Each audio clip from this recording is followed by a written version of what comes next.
Hi friends, எல்லோரும் எப்படி இருக்கீங்க? நல்லா இருப்பீங்கன்னு நம்புகிறேன். இன்றைக்கி என்ன பதிவு பார்க்க போகிறோன்னா, சிரிப்பை மறந்த சிலருக்காக அப்படிங்கிற தலைப்பில் பார்க்க போகிறோங்க. இது நானாகவும் இருக்கலாம், இல்லை நீங்களாகவும் இருக்கலாம். இது எதுக்காக அப்படின்னா, சந்தோஷமாக இருக்கிறதுக்கு எவ்வளோ விஷயம் இருந்தாலும் நம்ம மனசையே துயர நொடிகளையே நினச்சி ஏங்கி தவிக்குது அப்படிங்கிறதுக்காகத்தான் இந்த பதிவு. நேற்று நான் என்னோடய ஃப்ரெண்டை சந்திக்கிறதுக்கு ஒரு வாய்ப்பு கிடச்சிது. நாங்கள் 2 பேரும் டீ சாப்பிட்டே பேசலாம் அப்படின்னு ஒரு பேக்கரிக்குள்ளே போனோம். அங்கே நான் கண்ணாடி டம்ளரில் தான் ஆர்டர் பண்ணி டீ குடித்தேன். அவள் அது வேண்டாம் அப்படின்ட்டு ஒன் நியூஸில் வாங்கி டீ குடிக்கிறான். சரின்ட்டு நாங்கள் 2 பேரும் பேசிகிட்ருக்குறோம். நீ என்ன பண்ணுற அப்படின்னு அவள் என்னை கேட்க, நான் ஹவுஸ் ஒய்ஃப் அப்படின்னு நான் சொல்கிறேன். அவளை கேட்க, அவள் ஏதோ கவர்மெண்ட் ஜாப்பில் இருக்கிறேன் அப்படிங்கிற மாதிரி சொன்னான். அப்புறம் குழந்தைங்க எப்படி இருக்காங்க, ஹஸ்பண்ட் எப்படி இருக்காங்க, கரியர்லாம் எப்படி போகுது அப்படின்னு ஒரு 10 நிமிஷம் பேசியிருப்பேங்க. அதுக்கு மேலே என்ன பேசுகிறது அப்படின்னு எங்களுக்கே தெரியல. ஏன் இவ்வளோ டிஸ்டன்ஸ்?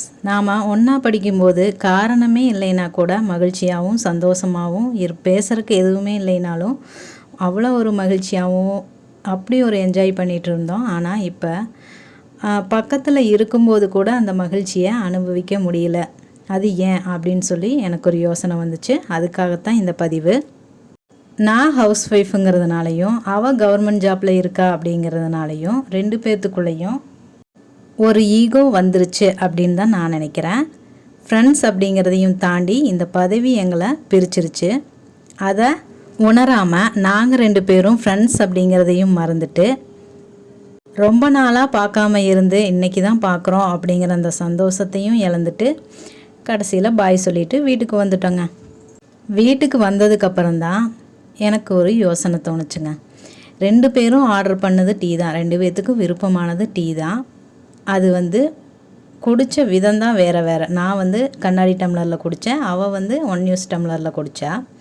ஆனால் அந்த டீங்கிறது 2 பேர்த்துக்குமே சந்தோஷத்தை கொடுத்துச்சு. அதை நாங்கள் ரசிக்காமல் விட்டுட்டோம் அப்படிங்கிறது அப்போ புரிஞ்சுது. அதை நாங்கள் இந்த பதவியெல்லாம் விலக்கிட்டு பழைய மாதிரியே ஒரு 10-15 வருஷத்துக்கு பின்னாடி நாங்கள் எப்படி இருந்தோமோ அப்படியே என்ஜாய் பண்ணி அந்த டீயை குடிச்சிட்டு வந்திருக்கலாம். ஆனால் அதை நாங்கள் மறந்துட்டோம். அதுக்காகத்தான் இந்த பதிவு. நாம் வீட்லேயும் சரி, நாட்டுக்கே அரசனானாலும் தாய்க்கு பிள்ளை தான் அப்படின்னு சொல்லுவாங்க. அந்த மாதிரி நம்ம வீட்லேயும் சரி, நம்ம குழந்தைகிட்டையும் சரி, குழந்தைங்களுக்கு நம்ம அம்மா தான், ஹஸ்பண்டுக்கு நம்ம ஒய்ஃப் தான், அம்மா அப்பாவுக்கு நம்ம மகள் தான். அதை மறந்துடுறோம். நம்ம எந்த ஒரு அதிகாரத்தில் இருந்தாலுமே சரி, வீட்டுக்கு வரும்போது அதையெல்லாம் கழட்டி வச்சுட்டு நம்ம குழந்தைக்கு அம்மாவாகவும் அப்பாவாகவும், வீட்டுக்காரருக்கு ஹஸ்பண்டாகவும் மனைவியாகவும், அப்பா அம்மாவுக்கு பிள்ளையாகவும் இருந்துட்டோம் அப்படின்னாவே நம்ம சந்தோஷம் நம்ம கையில் தான் இருக்கும் அப்படின்னு நான் நினைக்கிறேன். இந்த வாழ்க்கை அப்படிங்கிற அழகான தேநீரை மகிழ்ச்சியோடு எப்போவும் ஆனந்தமாக குடிக்கிறதுக்கு என்னோடய வாழ்த்துக்கள்.